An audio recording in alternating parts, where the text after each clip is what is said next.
ಆದ್ಯ ನ್ಯೂಸ್ಗೆ ಸ್ವಾಗತ. ನಾನು ಸತೀಶ್ ಪವರ್. ನಾವು ಚನ್ನಗಿರಿ ಪಟ್ಟಣದ ಸುರೇಶ್ ಹಾಗೆ ಉಷಾ ಅವರ ದಂಪತಿಗಳ ಮನೆಗೆ ಬಂದಿದ್ದೇವೆ. ನಿಜಕ್ಕೂ ಒಂದು SSLC CBSE ಪರೀಕ್ಷೆಯ ಒಂದು ಪರೀಕ್ಷಾ ಫಲಿತಾಂಶ ಬಂದಿದ್ದು ಚನ್ನಗಿರಿಯ ಸುರೇಶ್ ಹಾಗೆ ಉಷಾ ದಂಪತಿಗಳ ಪುತ್ರಿಯಾದಂತಹ ಡಿಂಪು ಒಂದು 96.6% ಅಂಕಗಳನ್ನು ತೆಗೆದುಕೊಳ್ಳುವ ಮೂಲಕ ಶಿವಮೊಗ್ಗ ಒಂದು ಜಿಲ್ಲಾ ವ್ಯಾಪ್ತಿಯಲ್ಲಿ CBSE ಒಂದು ಪರೀಕ್ಷಾ ಫಲಿತಾಂಶದಲ್ಲಿ ಒಂದು ಪ್ರಥಮ ಸ್ಥಾನವನ್ನು ಪಡೆದುಕೊಂಡಿದ್ದಾರೆ.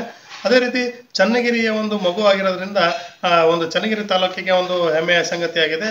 ಇದು ಮಾತ್ರವಲ್ಲದೆ ಚನ್ನಗಿರಿ ತಾಲೂಕಿನ ವ್ಯಾಪ್ತಿಯಲ್ಲೂ ಸಹ ಈ ಅಂಕ ಒಂದು ಪ್ರಥಮ ಅಂಕವಾಗಿದೆ. ಇವತ್ತು ಅವರನ್ನ ಆದ್ಯ ನ್ಯೂಸ್ ನೊಂದಿಗೆ ಮಾತಾಡಿಸ್ಲಿಕ್ಕೆ ಬಂದಿದ್ದೇವೆ. ಬನ್ನಿ ಅವರ ಜೊತೆ ಮಾತಾಡೋಣ. ಈಗ ನೀನು SSLC ಪರೀಕ್ಷೆಯಲ್ಲಿ CBSE ಪರೀಕ್ಷೆಯಲ್ಲಿ ಒಂದು ಉತ್ತಮ ಅಂಕವನ್ನು ಪಡೆದಿದ್ದೀನಿ. ಎಷ್ಟು ಅಂಕಗಳು ಪಡೆದಿದ್ದೀವಿ ಅಂತ? 500ಕ್ಕೆ 483 ತೆಗೆದಿದ್ದೀನಿ. 96.6%. CBSE ಸಿಲೆಬಸ್ ಅಲ್ಲಿ ಈ ಅಂಕಗಳನ್ನು ಪಡೀಲಿಕ್ಕೆ ಯಾವ ಥರ ಏನು ಕಾರಣ, ಹಂಗೆ ಹೇಗೆ ಯಾವ ಥರ ಸ್ಟಡಿ ಮಾಡಿದೆ ಏನು ಅಂತಂದು? ನಾನು ಅವತ್ತೇ ಸ್ಕೂಲಲ್ಲಿ ಏನು ಪಾಠ ಮಾಡ್ತಿದ್ರೋ ಅದನ್ನ ಕ್ಲಾಸಲ್ಲಿನ ಕೇಳ್ತಿದ್ದೆ. ಮತ್ತು ಮನೆಗೆ ಬಂದು ಅದನ್ನೆಲ್ಲ ಒಂದ್ಸತಿ ರಿವೈಸ್ ಮಾಡ್ತಿದ್ದೆ.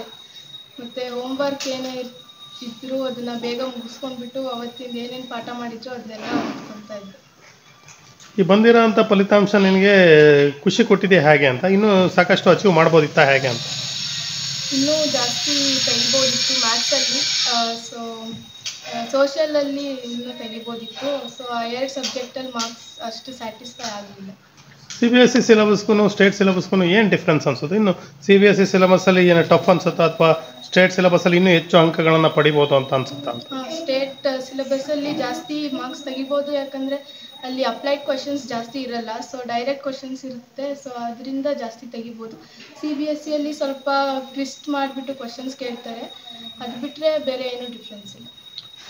ನೀನು ಇಷ್ಟೊಂದು ಅಂಕ ಬರಲಿಕ್ಕೆ ಅಪ್ಪ ಅಮ್ಮ ಕಾರಣನೋ ಅಥವಾ ಯಾರು ಕಾರಣ?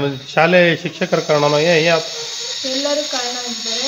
ನಮ್ಮ ಅಪ್ಪ ಅಮ್ಮನೂ ನನಗೆ ತುಂಬ ಸಪೋರ್ಟ್ ಮಾಡಿದ್ದಾರೆ ಇಷ್ಟು ಅಂಕ ಪಡೆಯೋಕ್ಕೆ. ಆಮೇಲೆ ಟೀಚರ್ಸ್ ಕೂಡ ಯಾವುದೇ ಡೌಟ್ಸ್ ಇದ್ದರೂ ತುಂಬ ಚೆನ್ನಾಗಿ ಕ್ಲಿಯರ್ ಮಾಡಿದ್ದಾರೆ. ಮತ್ತು ಫ್ರೆಂಡ್ಸ್ ಕೂಡ ಅಷ್ಟೇ, ನನಗೆ ಯಾವುದೇ ಡೌಟ್ ಬಂದಿದ್ರು ಅವರು ನನಗೆ ಹೆಲ್ಪ್ ಮಾಡಿದ್ದಾರೆ. ಸೊ ಇವರೆಲ್ಲ ಕಾರಣ.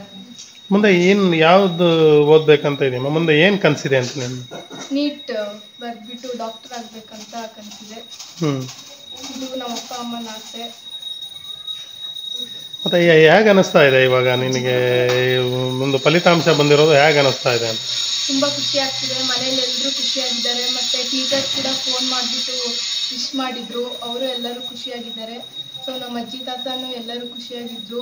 ನನ್ನನ್ನು ಮೊನ್ನೆ ಬಂದು ನೋಡಿಕೊಂಡು ಸ್ವೀಟ್ ಎಲ್ಲ ತಿನ್ನಿಸೋಗಿದ್ದಾರೆ. ಸೊ ಎಲ್ಲರೂ ಖುಷಿಯಾಗಿದ್ದಾರೆ. ರಿಸಲ್ಟ್ ಬರೋಕ್ಕಿಂತ ಮೊದಲು ಎಕ್ಸ್ಪೆಕ್ಟ್ ಮಾಡಿದ್ಯಾ ಅಂತ? ಈ ಫಲಿತಾಂಶನ ಎಕ್ಸ್ಪೆಕ್ಟ್ ಮಾಡಿದ್ಯಾ ಅಂತ ಹೇಳಿ. ನಾನು 95% ಮೇಲೆ ಬರುತ್ತೆ ಅಂತ ಕಾನ್ಫಿಡೆನ್ಸ್ ಇತ್ತು. ಸೊ ನಾನು 97ಗೆ ಏನು ಮಾಡಿದ್ದೆ. ಸೊ ಇನ್ನು 2 ಮಾರ್ಕ್ಸ್ ಸ್ವಲ್ಪ ಕಡಿಮೆ. ಬಟ್ ಈ ಸರಿ ಶಿಕ್ಷಣ ವ್ಯವಸ್ಥೆಯಲ್ಲಿ ವೆಬ್ ಕ್ಯಾಮ್ರಾಗಳನ್ನೆಲ್ಲ ಹಾಕಿದ್ದಾರೆ ಹತ್ರ ಎಲ್ಲ, ಅದು ಏನು ಅನಿಸ್ತದೆ ಅಂತ ಹೇಳಿ? ಅದು ಚೆಕ್ ಮಾಡಿದ್ರೋ ಇಲ್ಲೋ ಅಂತ ಕನ್ಫರ್ಮ್ ಇರಲಿಲ್ಲ. ಬಟ್ ಪ್ರಿನ್ಸಿಪಲ್ ಆವಾಗವಾಗ ಬಂದು ಹೋಗ್ತಿದ್ರು. Camera may be principal check ಮಾಡ್ತಿದ್ರು ಅನಿಸುತ್ತೆ ರೂಮಲ್ಲಿ. ಒಟ್ಟಾರೆ ಈ SSLC ಫಲಿತಾಂಶ ತುಂಬ ಖುಷಿ ಕೊಟ್ಟಿದೆ. ಮುಂದೆ ವಿದ್ಯಾರ್ಥಿಗಳಿಗೆ ಏನು ಹೇಳಲಿಕ್ಕೆ ಬಯಸ್ತೀಯ ಅಂತ ಪಟ್ಟಿನಿ? ಅವತ್ತೇನೇನು ಪಾಠ ಮಾಡಿದ್ರೋ ಅವತ್ತು ಮನೆಗೆ ಬಂದು ಓದ್ಕೊಂಡ್ರೆ ಇನ್ನೂ ಸುಲಭ ಆಗುತ್ತೆ. ಮತ್ತು ಇನ್ನೂ ಎಕ್ಸ್ಟ್ರಾ ಇನ್ಫಾರ್ಮೇಷನ್ ಕೂಡ ಓದ್ಕೋಬೋದು. ಸೊ ಟೆಕ್ಸ್ಟ್ ಬುಕ್ಕನ್ನು ನೀಟಾಗಿ ಓದ್ಕೊಂಡ್ರೆ ಸಾಕು CBSE ಎಕ್ಸಾಮ್ ಬರೆಯೋಕ್ಕೆ.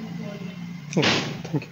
ಈಗ ನನ್ನ ಮಗಳು ಜ್ಞಾನದೀಪ ಜಾವಳ್ಳಿ ಸ್ಕೂಲಲ್ಲಿ 96.6% ತೆಗೆದಿದ್ದಾಳೆ. ನಮಗೂ ತುಂಬ ಖುಷಿಯಾಗಿದೆ.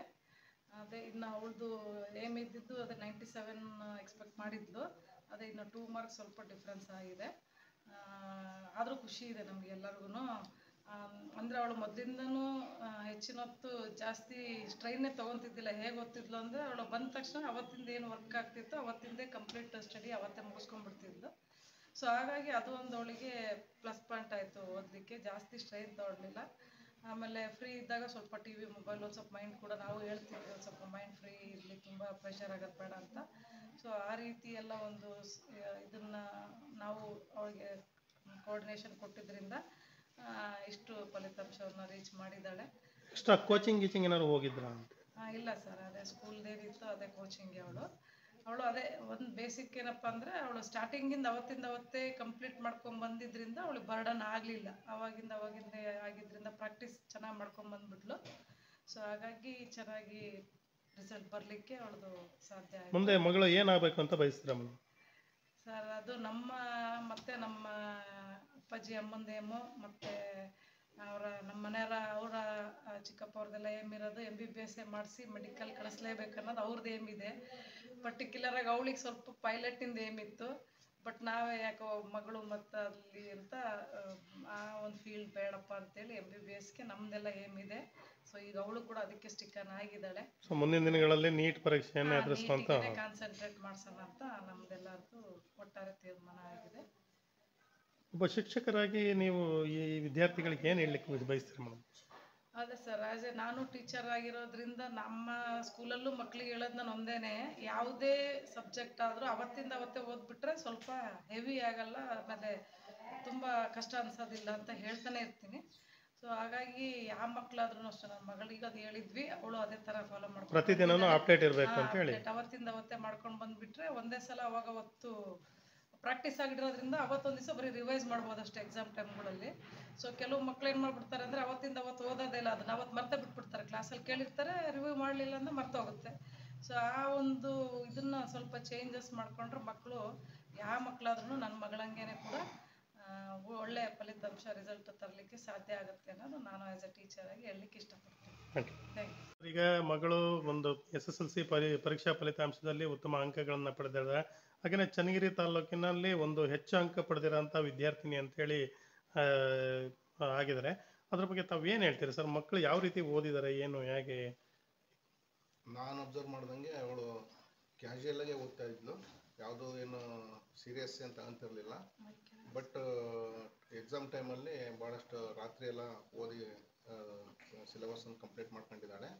ಮತ್ತು ಮೊಬೈಲು ಅದೆಲ್ಲ ನೋಡ್ತಾ ಇದ್ಲು. ನಾವು ಆ ಟೈಮಲ್ಲಿ ಬೈತಾ ಇದ್ವಿ, ನಿಮ್ಗೆ ಯಾಕೆ ಬೇಕು, ಸುಮ್ಮನೆ ಇರ್ರಿ, ನಾನು ಸ್ಕೋರ್ ಮಾಡ್ತೀನಿ, 95% ಮೇಲೆ ಮಾಡ್ತೀನಿ ಅಂತ ಹೇಳ್ತಾ ಇದ್ಲು. ಬಟ್ ನಾನು ಹೇಳ್ತಿದ್ದು ಅದು ಶಾಲೆಗೆ ಟಾಪರ್ ಬರಬೇಕು ಅಂತ, ಅದೊಂದು ನಿಮ್ಮ ಆಸೆ ನೆರವೇರಿಸಿದರೆ ಆಸೆ ಇತ್ತು.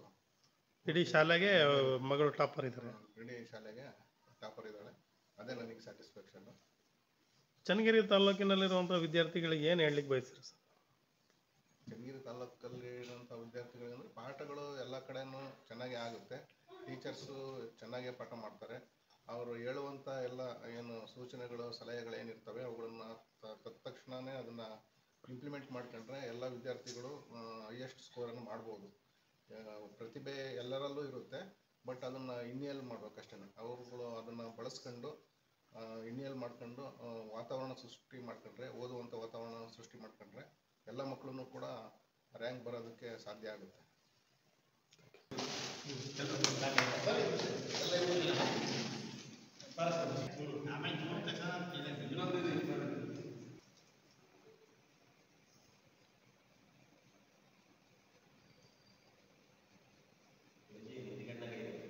Yes.